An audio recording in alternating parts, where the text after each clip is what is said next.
There was some rumor circulating online that Dazn was set to be bought out by a tech company. This was the rumor that was going around. And a screenshot, I kid you not, this is the only evidence for this that I ever saw. There was a screenshot of an email. Okay, it looked like an email or some kind of document that somebody had typed out.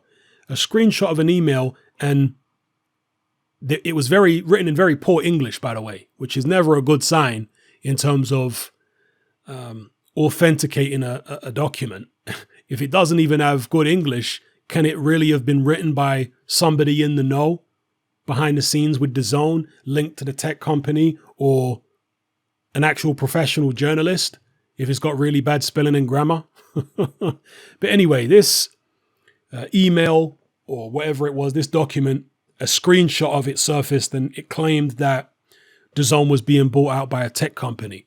Well, one of the individuals who works at Dazn, Joe Makowski, who's a fairly prominent individual within that organization, he has come out and said, no, people are just getting confused. And I did post this, and several other people posted this in my Facebook boxing group a couple days when this rumor first broke. I posted a link, which was a mainstream media link. I think it was from the Financial Times, and it was a couple of months old. Okay, this story, because I remember it at the time. And it was a story about Access Industries, which is the parent company to Dazn. Access Industries was selling off the Perform Group and selling off various other subsidiaries so that it could streamline its business and focus on sport with Dazn.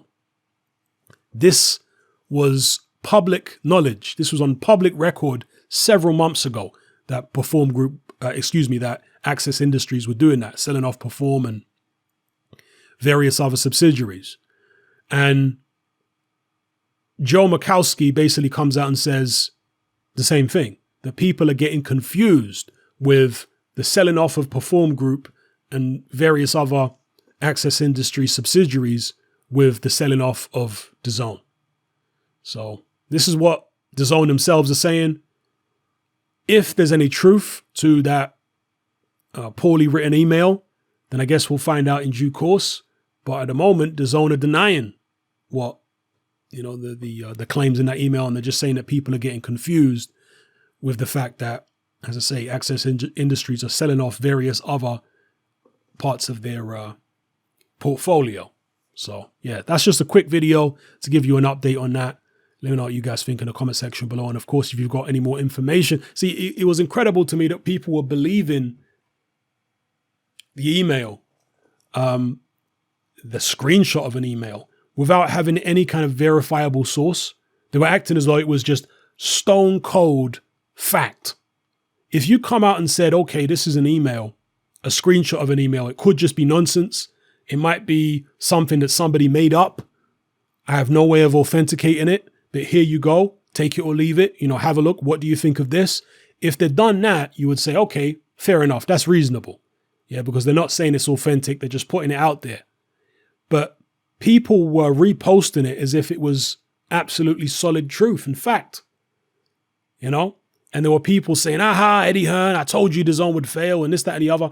There's still this demented group of people who are desperate for Dazn to fail because they somehow think that Eddie Hearn owns the company. Eddie Hearn just works for Dazn. He is one of the promoters who Dazn employ to put shows on. That's all Eddie Hearn is. He doesn't own Access Industries. He doesn't own Dazn. So it's like, for example, ESPN failing and you saying, ha, Bob Arum, I want ESPN to fail. Bob Arum doesn't own ESPN. Like when Golden Boy was still on HBO. And if HBO fail or fall as they have done, but that's not just Golden Boy, that's any other promoter that was on HBO. Duva was on HBO. A whole heap of other people over the years were on HBO. And when HBO started phasing out their boxing, lots of different promoters lost their platform. But, De La Hoya has gone on and now he's on Dazn. Do you understand? It's not like De La Hoya went bust. It's not like Golden Boy as a company went bust because HBO bowed out of boxing. No. Same way for Eddie Hearn. Eddie Hearn has Matchroom US. He's got lots of fighters now under contract, at Matchroom US. If if DAZN was to fail, well, Eddie Hearn and Matchroom US could find a different broadcaster to go on. Plenty of other broadcasters out there. So it's really misplaced it's really misplaced hatred where people are aiming everything at DAZN. DAZN is not Eddie Hearn. Golden Boy are on DAZN. Triple G Promotions are on DAZN. Devin Haney Promotions are on DAZN, all right? Devin Haney is co-promoted by Eddie Hearn. Not solely promoted, no. He's part promoted by himself and part promoted by Eddie Hearn.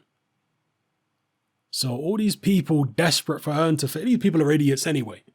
All right? Eddie Hearn is a good promoter, puts on some good shows, also puts on some terrible shows, as all promoters do, but puts on good shows, has good fighters, and he beats the drum for boxing. He's part of this new generation of boxing promoters who are more fan-friendly. They engage with the public a lot more. They engage on social media a lot more.